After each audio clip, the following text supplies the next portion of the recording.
Assalamualaikum warahmatullahi wabarakatuh. Salam, Om Swastiastu, Namo Buddhaya, salam kebajikan untuk kita semua. Perkenalkan, nama saya Muhammad Bintang Prakoso. Di sini saya memilih topik Prabowo Gibran karena saya lebih mengetahui karakter, tujuan, dan visi misi dari Prabowo Gibran dibanding paslon lain, dan bukan untuk merendahkan paslon lainnya. Di sini saya akan menjelaskan tentang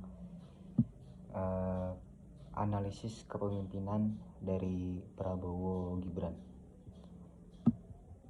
Pertama, persepsi tentang Prabowo. Kalau menurut saya dan menurut data yang telah saya cari melalui internet, Google, Wikipedia, dan lain-lain, dan bukan GPT karena emang tidak boleh. Kalau menurut saya, persepsi saya tentang Prabowo memiliki karakter yang tegas. Sifat itu terbentuk karena latar belakang pendidikan dan latar belakang pekerjaan Prabowo yaitu militer, sehingga terasa sampai sekarang. Dan kalau kita baca penjelasan dari Word, itu persepsi dijelaskan tentang persepsi yang buruk-buruk kalau menurut saya tentang organisasi dianggap tujuan pribadi, egoisme, dan bawaan bukan dianggap sebagai mitra. Dan kalau menurut saya Prabowo memiliki sisi yang baik. Dan kalau untuk nilai dari Prabowo, kalau menurut saya Prabowo memiliki nilai organisasi dan bukan untuk pembenaran segala cara. Dia memiliki nilai organisasi yang bertujuan untuk memakmurkan bangsa Indonesia yang terlihat dari debat presiden kemarin, dan terlihat visi misinya sudah cukup jelas. Dan kalau sikap dari Pak Prabowo itu, dia memiliki sikap patriotisme yang tinggi. Bisa terlihat dari ketika ia interview dengan Najwa Shihab. Di mata Najwa, dia berbicara dia siap mati untuk bangsa Indonesia. Dan kalau menurut saya itu merupakan nilai patriotisme yang sangat tinggi dan sangat bermanfaat untuk Indonesia, karena Indonesia butuh pemimpin yang memiliki karakteristik yang tegas. Lanjut ke perilaku. Kalau perilaku itu, Prabowo memiliki ketegasan dalam memberikan arahan, sama seperti yang saya bilang tadi, karena dia berlatar belakang militer sehingga dia tidak banyak bicara. Kalau menurut saya dia juga public speakingnya juga masih kurang, dan dia lebih berorientasi kepada tugas dan langsung dikerjakan. Dan kalau gaya kepemimpinan dari Pak Prabowo ini, menurut saya dia memiliki gaya kepemimpinan yang bisa dibilang otoriter. Dia tegas, dia tidak bisa atau tidak mudah diatur.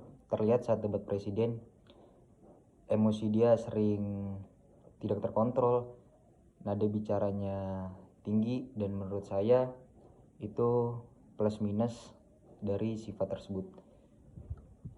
Kita lanjut ke calon wakil presiden, itu Gibran Rakabuming Raka. Kalau menurut saya persepsi tentang Gibran Rakabuming Raka itu, dia termasuk pemuda yang berpengaruh. Terlihat dari banyak kemajuan di kota Solo yang dia pimpin, banyak perubahan, banyak kreativitas yang dia buat, termasuk UMKM yang berkembang pesat di kota tersebut. Kalau untuk nilai dari Gibran, seperti debat cawapres kemarin, dia selalu berbicara tentang dari hulu ke hilir, sehingga saya merasa dia memiliki nilai kreativitas yang tinggi dan dia tidak tergantung terhadap orang lain. Kalau sikap dan perilaku dari Gibran, menurut saya itu Gibran memiliki sikap yang emosinya masih belum bisa terkontrol dengan baik. Terlihat nada bicaranya cukup tinggi ketika menyampaikan pendapat ke calon wakil presiden lainnya. Namun dia juga memiliki tujuan organisasi yang baik, visi misi yang jelas yang dipaparkan saat debat calon wakil presiden, yang menurut saya secara teknis apa yang ia sampaikan sudah jelas. Kalau gaya kepemimpinan Gibran, menurut saya dia lebih masuk ke pendekatan punitif namun tidak otoriter. Terlihat ketegasan dia ketika ada bawahan yang tidak menjalankan job desk-nya, maka dia akan dengan tegas memberikan masukan atau sanksi yang harus ditanggung oleh bawahan tersebut. Namun saya lupa contoh kasusnya tersebut. Yang terakhir itu, apa saja hal yang harus dilakukan Presiden Indonesia dalam pengambilan keputusan yang menghasilkan keputusan yang adil bagi rakyat. Kalau menurut saya, presiden dan calon wakil presiden itu harus memiliki gaya kepemimpinan yang demokrasi atau demokratif, bukan otoriter. Kenapa kayak gitu? Karena ketika presiden dan wakil presiden memiliki gaya tersebut, rakyat bisa dengan mudah, bisa dengan leluasa, tanpa tekanan, bisa memberikan masukan yang baik kepada pemerintah, sehingga pemerintah bisa mendapatkan feedback yang baik pula.